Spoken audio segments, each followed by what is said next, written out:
Silas Creed knelt on packed earth, inside a lodge made of willow and buffalo hide, his wrists bound with braided leather, facing 6 Arikara elders seated in a half-circle with expressions that ranged from contempt to something worse, patient curiosity.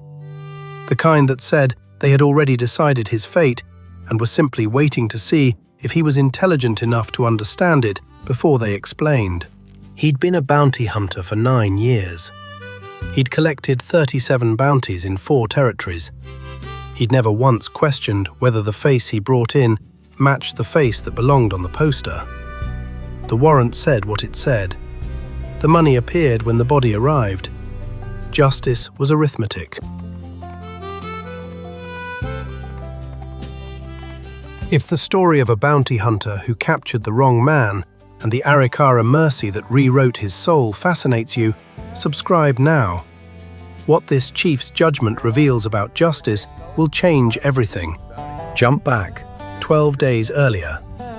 The territorial marshal's office in Broken Bow, Nebraska, a room that smelled of tobacco spit and failed ambitions. Silas collected the warrant. Jake Tully, wanted for armed robbery and the shooting of a freight line guard. Description: male, dark-skinned, mid-30s, scar across left cheek, approximately 5 feet 10 inches. Bounty: $200, dead or alive. Dark-skinned, scar on the left cheek, mid-30s. That description matched approximately 1 in 50 men west of the Missouri. It matched more accurately if the 1 in 50 happened to be Indian, because dark-skinned on a warrant was frontier shorthand for probably not white, probably won't be missed. Silas rode east from Broken Bow into the rolling grassland where the Lou River winds through cottonwood bottoms. The trail, or what he believed was the trail, led toward the Arikara settlements along the Missouri. A trader in Broken Bow had reported seeing a man matching the description riding east. Dark-skinned, scar, horse with a Circle T brand. Silas followed the arithmetic. He found his target on the 3rd day. A man riding alone along the Loop Fork, mounted on a bay horse with a Circle T brand, matching the warrant's description point by point. Dark skin, scar across the left cheek. Mid-30s, 5 feet 10. Silas pulled his rifle, called out the challenge, and the man on the bay horse did something that no fugitive Silas had ever encountered had done. He stopped, did not run, did not fight, did not reach for a weapon. He stopped his horse, turned to face the bounty hunter, and said, in clear English with the measured cadence of a man accustomed to being listened to, "I am Greyhawk, son of Standing Raven. I am Arikara. I have committed no crime. What is your business?" You know what it means. And you know it changes nothing. Chronicles. This is my son. He is the eldest son of the Arikara Star Chief line. Silas bound Greyhawk's hands and tied his horse to a lead rope. The Arikara man did not resist the binding. He watched Silas work the knots with the expression of a man cataloguing errors he would later describe to someone with the authority to address them. They rode west toward Broken Bow. 3 days' ride across open prairie, captor and captive, the bounty hunter and the wrong man. Silas rode behind, Greyhawk rode ahead. The silence between them was the particular silence of 2 men who were both waiting for the other to reveal something. Jake Tully is hiding in the Badlands. I saw him there last week. He's white. Sun dark. You have made a mistake. The man you seek is not me. I did, His name is Jake Tully. but I won't run. He is white. The scar on my face is from a horse kick when I was 14. He did not order. The scar on his face is from a knife fight in a Cheyenne saloon. These are not the same scar. You did not ask how my scar was made. You only noticed that it existed. You are Silas heard the words. measure. He processed their content. He dismissed them with the efficiency of a man who had heard 37 prisoners claim innocence and had been paid for all 37 deliveries regardless. Every man I've brought in says he's the wrong man. Saying it doesn't make it true. The warrant describes you. I'm delivering you. The judge can sort the rest. Greyhawk's silence after this statement was not the silence of defeat. It was the silence of a man adjusting his estimate of the person he was dealing with, downward. He rode without complaint, without resistance, with a composure that Silas found increasingly unsettling. Innocent men raged. Innocent men pleaded. This man did nothing, and his nothing was louder than any rage. On the second night, camped beside a creek with no name, Greyhawk spoke again. My father is Standing Raven. He is the hereditary chief of our band. Our lineage traces to the Star Chiefs who built the great earth lodges on the Missouri before your people crossed the ocean. I am not telling you this to impress you. I am telling you this so that when my father's warriors find us, and they will find us, you will understand the magnitude of the mistake you have made. Silas tightened the camp rope and checked his rifle. He had heard threats before. Threats were the currency of the captured, the only coin they had left to spend. He was not frightened. He was not uncertain. He was, in the most clinical sense of the word, wrong.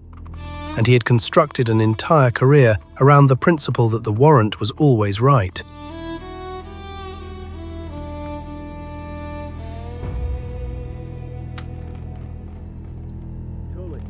The Arikara found them on the third morning. Not warriors, or not only warriors. Standing Raven himself, riding at the head of 20 men, flanked by elders and accompanied by a white trader from the Missouri settlements who spoke both English and Arikara, and whose face, when he saw Greyhawk bound to a lead rope, turned the color of new ash. Standing Raven was 62. He was not tall. He was not imposing in the way that the frontier expected chiefs to be imposing. No feathered war bonnet, no theatrical display. He was a small man on a grey horse, with eyes that had judged men for 4 decades, and a voice that carried across open prairie without the need for volume. The white trader translated, "This is my son. He is the eldest son of the Arikara Star Chief line, which has led our people for 12 generations. You have bound a hereditary chief with a horse rope and dragged him across the prairie like a stolen mule. Explain yourself." Silas produced the warrant. The trader read it. Greyhawk was described as Jake Tully, white, wanted for robbery. The description, dark-skinned, scar, mid-30s, was so vague that it could describe 1,000 men across the territory, including Greyhawk, including dozens of other Arikara men, including, in fact, Jake Tully himself, who was white, sunburned dark from years of outdoor criminal enterprise, and scarred from a knife fight unrelated to Greyhawk's horse kick. The truth arrived not as a revelation, but as an avalanche. Greyhawk was innocent. Silas had known this, had known it in his gut since the moment Greyhawk introduced himself by lineage rather than alias, since the moment the man failed to run. Silas had ignored the knowledge because acknowledging it would have cost him $200 and the comfortable certainty that warrants were always right. Sir, you've captured the wrong man. Jake Tully is hiding in the Badlands. I saw him there last week. He's white. Sun dark, yes, but white. This man is an Arikara chief's son. You're fortunate beyond your deserving that Standing Raven rode here with elders instead of warriors.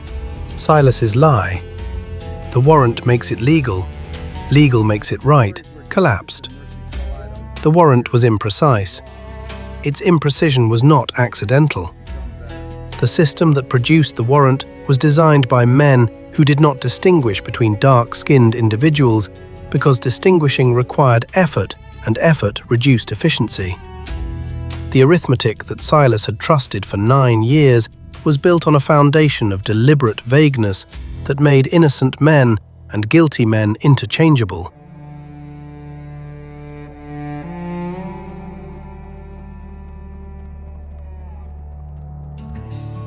The lodge. the half-circle of elders.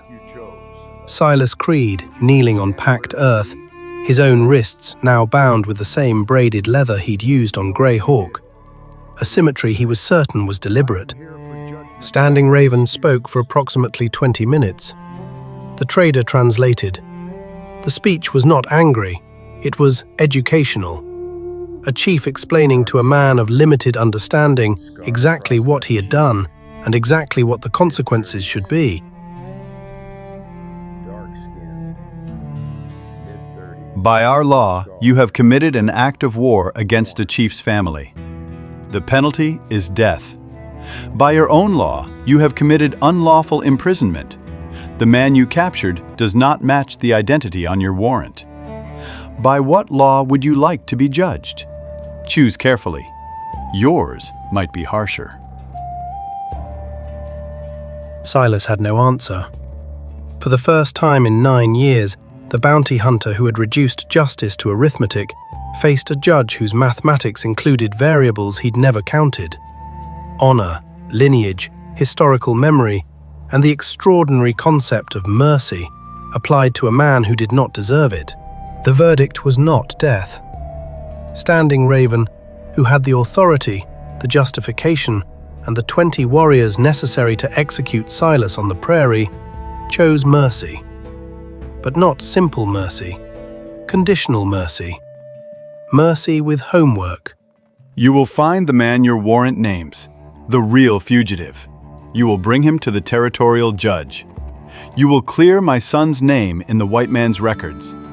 You will do this not because I am sparing your life, but because your profession requires it. You call yourself a man of justice. Prove it. Deliver the correct man. Correct the error. When this is done, you will return here and tell my son to his face what you have done. Silas found Jake Tully in the Badlands 11 days later. The real fugitive, white, sunburned, scarred from a Cheyenne knife fight, was hiding in a dugout near the Niobrara River with a stolen horse and a bottle of rye. Silas brought him to Broken Bow. The territorial judge confirmed the identification. The warrant was closed. Greyhawk's name, never officially entered, never officially cleared, was removed from the informal suspicion that warrants cast like shadows. Silas returned to the Arikara settlement. He knelt before Greyhawk, not bound this time, but kneeling voluntarily, which was harder, and reported what he had done. You captured me because the description was vague enough to match. You brought me in because questioning the warrant was harder than following it. My father spared you because killing you would have proven their belief that we are savages. The mercy cost us more than your death would have. Remember that. Subscribe. There's more Rancher's Honor stories where justice and mercy collide on the frontier. More tales where the person you wronged becomes the person who saves you. And more Chronicles where the Wild West's real judgments were delivered not in courtrooms but in lodges. The protagonist was wrong. Silas Creed's lie, that the warrant was sufficient, was wrong from the moment he bound Greyhawk's hands. Standing Raven's mercy was the sentence. The sentence was, become better. Which one of them had actually been imprisoned all along was a question Silas would spend the rest of his life answering.